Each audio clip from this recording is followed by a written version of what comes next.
warahmatullahi wabarakatuh. Apa kabar adik-adik? Semoga kita senantiasa dalam keadaan baik, sehat, dan tentunya bahagia. Perkenalkan, nama saya Mega Putri Nisi dari Pendidikan Sejarah Universitas Jember. Pada video kali ini kita akan membahas materi mengenai politik etis. Yuk kita simak materinya.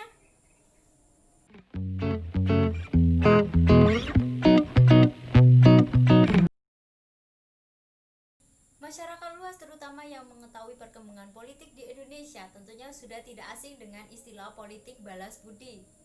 Terutama pada masa-masa perpolitikan di Indonesia maupun di daerah memasuki masa penyusunan kabinet. Maka orang-orang yang berjasa pada masa kampanye akan mendapatkan sebuah imbalan atau konsesi berupa material maupun non-material. Tentunya hal itu bukanlah masalah ketika orang yang dipilih dapat mempertanggungjawabkan posisinya dan memiliki kemampuan. Politik balas budi juga dilakukan oleh pemerintah kolonial Belanda pada masa itu. Nah, di sini adik-adik, apakah kalian mengetahui pengertian dari politik balas budi atau politik etis? Bagaimanakah latar belakang dari politik etis? Apa tujuan dari politik etis? Dan apa saja program dari politik etis? Nah, mari kita bahas satu persatu. Politik etis atau politik balas budi adalah suatu pemikiran yang menyatakan bahwa pemerintah kolonial memegang tanggung jawab atas kesejahteraan rakyat bumi putra. Politik etis ini muncul akibat adanya kritik atas kebijakan tanam paksa yang dilakukan di tanah jajahan Belanda yang saat itu disebut dengan Hindia Belanda. Dalam kebijakan tanam paksa, rakyat Hindia Belanda diwajibkan untuk menanam tanaman yang laku pada pasaran ekspor pada saat itu. Dari kebijakan tanam paksa ini, Belanda mendapatkan banyak sekali keuntungan. Kas kerajaan Belanda yang saat itu defisit menjadi surplus. Kemudian pada tahun 1863, kebijakan tanam paksa ini dihapuskan dan pemerintah Belanda mulai menerapkan sistem ekonomi liberal. Akan tetapi, sistem ekonomi liberal ini tidak membawa perubahan yang banyak kepada nasib rakyat pribumi pada saat itu. Karena politik ekonomi tersebut tidak memperhatikan kesejahteraan rakyat pribumi. Kebijakan tersebut kemudian menuai kritik dari politikus dan intelektual di Hindia Belanda pada saat itu, yaitu Van de Venter, dalam tulisannya yang berjudul Hutang Kehormatan. Van de Venter mengatakan bahwa Belanda sudah mengeksploitasi wilayah jajahannya untuk membangun negeri mereka dan memperoleh keuntungan yang besar. Kritik dari Van de Venter kemudian mendapatkan perhatian serius dari pemerintah Hindia Belanda.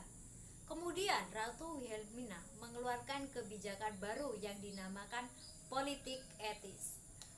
Tujuan dari politik etis adalah untuk meningkatkan standar kehidupan dari rakyat Indonesia. Ada 3 program dari politik etis. Yang pertama adalah irigasi, yang kedua emigrasi, dan yang ketiga adalah edukasi. Yang pertama, di bidang irigasi dilakukan upaya perbaikan saluran pengairan untuk keperluan pertanian. Yang kedua, di bidang emigrasi, yaitu perpindahan penduduk dari daerah yang padat ke daerah yang lebih jarang penduduknya. Di bidang yang ketiga, yaitu edukasi, dengan memberikan pendidikan bagi kaum pribumi dengan mendirikan sekolah-sekolah. Akan tetapi, dalam penerapan kebijakan politik etis ini, terjadi penyimpangan-penyimpangan yang dilakukan oleh pemerintah kolonial Belanda sendiri. Yang pertama adalah bidang irigasi.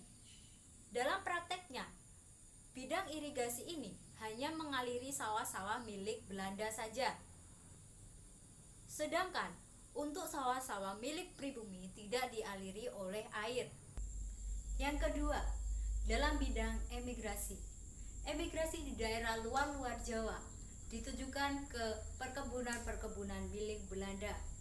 Hal tersebut karena adanya permintaan yang besar akan tenaga kerja di daerah-daerah perkebunan, seperti di perkebunan Sumatera Utara, khususnya di Delhi, Suriname, dan lain-lain. Mereka dijadikan sebagai kuli kontrak dengan upah yang murah. Yang ketiga, dalam bidang edukasi atau pendidikan, terjadi diskriminasi karena pendidikan hanya diperuntukkan untuk anak-anak dari pegawai negeri dan orang-orang mampu saja. Serta pendidikan hanya untuk mendapatkan tenaga kerja yang cakap dan murah. Dalam penerapan kebijakan politik etis ini, edukasi menjadi program yang paling berpengaruh bagi masyarakat Hindia Putra. Dari program politik etis ini, terutama di bidang edukasi, melahirkan golongan elit baru di struktur tatanan masyarakat Hindia Putra. Selain itu, juga melahirkan golongan-golongan terpelajar yang nantinya akan melakukan segala upaya untuk mewujudkan kemerdekaan Indonesia. Tokoh-tokoh yang lahir akibat adanya penerapan kebijakan politik etis, terutama di bidang pendidikan, antara lain. Yang pertama adalah Dr. Sutomo. Dr. Sutomo lahir di Ngepeh, Nganjuk pada tanggal 30 Juli 1888. Pendidikan awal Dr. Sutomo adalah di ILS dan dilanjutkan di Stovia atau Sekolah Dokter Jawa. Pada tanggal 20 Mei, Sutomo dan teman-teman sekolahnya di Stovia mendirikan organisasi yang diberi nama Budi Utomo. Yang kedua, Ki Hajar Dewantara atau Suwardi Suryaningrat. Suwardi Suryaningrat atau Ki Hajar Dewantara lahir di Yogyakarta pada tanggal 2 Mei 1889. Beliau berasal dari lingkungan keluarga keraton. Beliau mengawali pendidikannya dengan menempuh sekolah dasar di ILS. Setelah tamat, kemudian melanjutkan di Quick School, lalu di Stovia. Ki Hajar Dewantara merupakan golongan terpelajar yang lahir karena adanya pendidikan pada masa kolonial Belanda, dan beliau sangat menaruh perhatian yang besar kepada kemajuan pendidikan. Dan yang ketiga, Dr. Muhammad Hatta atau biasa disapa Bung Hatta. Muhammad Hatta lahir pada tanggal 12 Agustus 1902 di Bukit Tinggi, Sumatera Barat. Muhammad Hatta mengenyam pendidikan di Sekolah Dasar Melayu dan pindah ke ILS. Muhammad Hatta merupakan keturunan dari ulama dan pedagang terpandang di daerahnya. Saat menempuh pendidikan di Belanda, Muhammad Hatta aktif dalam organisasi Indische Vereniging. Setelah pemaparan materi mengenai politik etis, dapat kita tarik kesimpulan bahwa kebijakan dari politik etis ini tidak selalu membawa angin yang negatif, tetapi juga membawa hal yang positif, terutama dalam bidang pendidikan. Dengan lahirnya tokoh-tokoh terpelajar yang berpikiran maju, serta semakin sadar akan penindasan-penindasan yang dilakukan oleh pemerintah kolonial Belanda, yang nantinya akan mendorong gerakan kebangsaan.